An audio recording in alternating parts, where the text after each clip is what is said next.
I have watched a ton of Dave Ramsey videos, and a lot of them on his channel and about finance. And most of the time, he's a very hard person to win an argument with. But I've never seen him act the way he does in this video when Jordan Peterson sort of corrects a mindset that he has when it comes to Christianity. And I want to tell you that I 110% agree with what Jordan Peterson has to say in this video. So let's go ahead and jump into it. I'm going to stop. I'm going to talk about a few things as we go through. Hope you enjoy. I'm a psychologist rather than a lawyer or a politician, which is kind of where I was heading at that point in my life. And I realized that it was the people who had built productively that had the moral upper hand. They might not have been very good at expressing their ethos intellectually or explicitly, but in terms of their character, they had established a victory. And I think this is actually the problem on the conservative front, broadly across the world, is that they're people of solid character, but they're not good at articulating the foundations of their ethos. And then when the radical leftists come along and take them apart ethically, they don't know what to do. They throw up their hands. Because, I mean, think about it this way. If someone comes up to you on the street and says, justify marriage. And you think, well, I thought we sorted that out like 25,000 years ago. You don't know what to say. You have no idea how to justify marriage. You know, a lot of the things we do in our life that are ethical, we do. So before he goes on, if somebody come up to you and asked you to justify marriage, like why is a monogamous heterosexual relationship the best pathway? Because we know biblically that it says so, but would you be able to give them all the pros of this particular debate? Like, would you be able to tell them exactly why? I think that's kind of, if your answer is no, I think that's what Jordan Peterson's sort of getting at here. As Christians, are we capable of articulating exactly why things need to be the way that the Bible says that they need to be? And if you're unable to do that, I think we have a problem. And he's going to go into some more issues that come from not being capable of doing this later in the video. So let's continue to watch. We act out. We don't think through. Like, I presume the vast majority of you put up a Christmas tree. Well, you have no idea why. You know, like, and if someone, anthropologist, came over to your house and said, well, why do you put up a Christmas tree? You'd say, well, everyone does it. Something like that, and it's beautiful, and it's part of a tree, but you have no idea why. I mean, there are reasons for the Christmas tree. That's a place where you put the light that shines in the darkness at the darkest time of the year. And that light signifies, in the Christian tradition, that light signifies Christ, and that signifies the service of the highest to the lowest. And you're acting that out, but you don't know it. And when you're married, you're acting out a very deep ethos as well, and you don't know what it is, but everyone's agreed on it. And a lot of your conservative virtues. So how many of you knew that about the Christmas tree? Leave it in the comment section below if you did, because I did, because we were taught this in Sunday school as, you know, children. But it had been a long time since I've actually heard somebody talk about the reason behind the Christmas tree. And I think it just furthers the point that we as Christians need to be better at explaining the reason we do the things that we do, both biblically and I think also logically, like as in a sense as, you know, if you stay faithful to your partner, what are the benefits to that? If you don't curse, what are the benefits to that? Why should we live that way?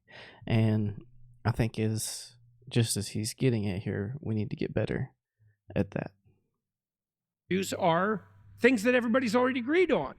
And so when an intellectual comes along and says, justify that, you don't know what the hell to say.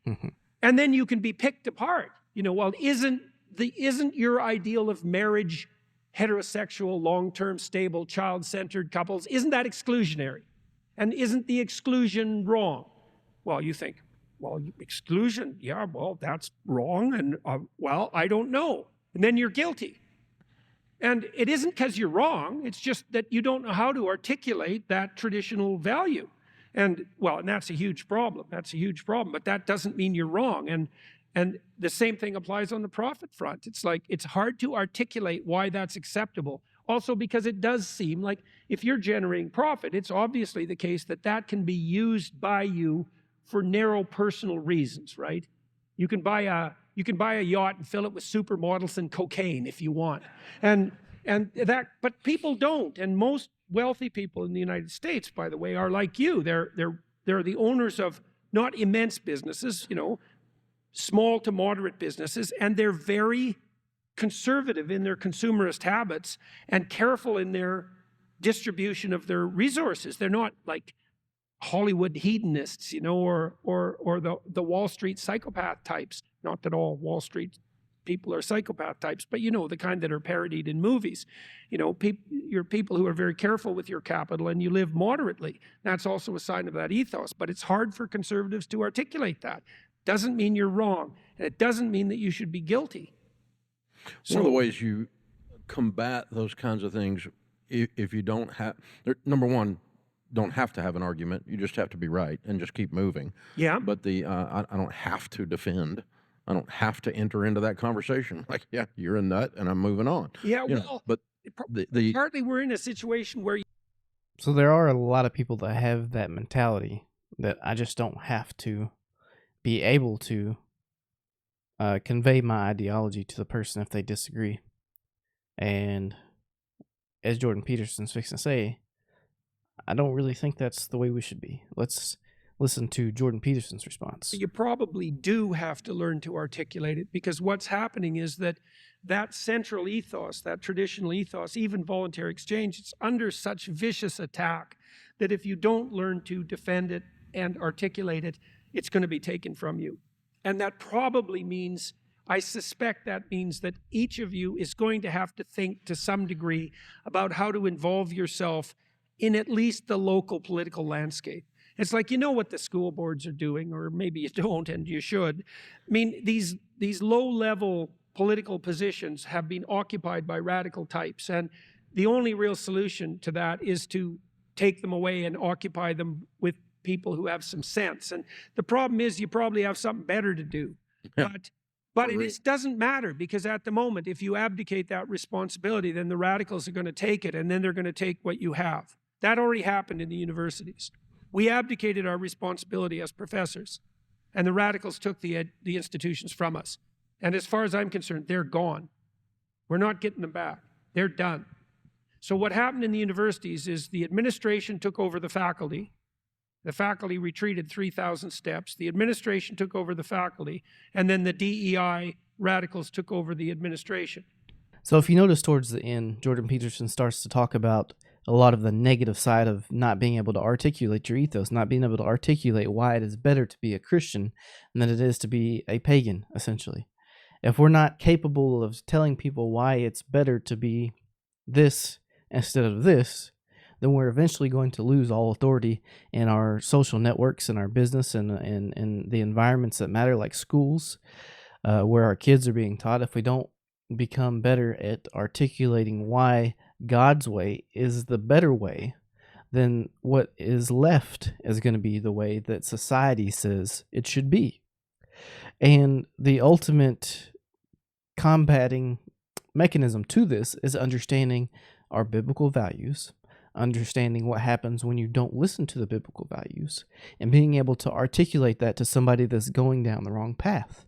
Because we all know that the wages of sin is death.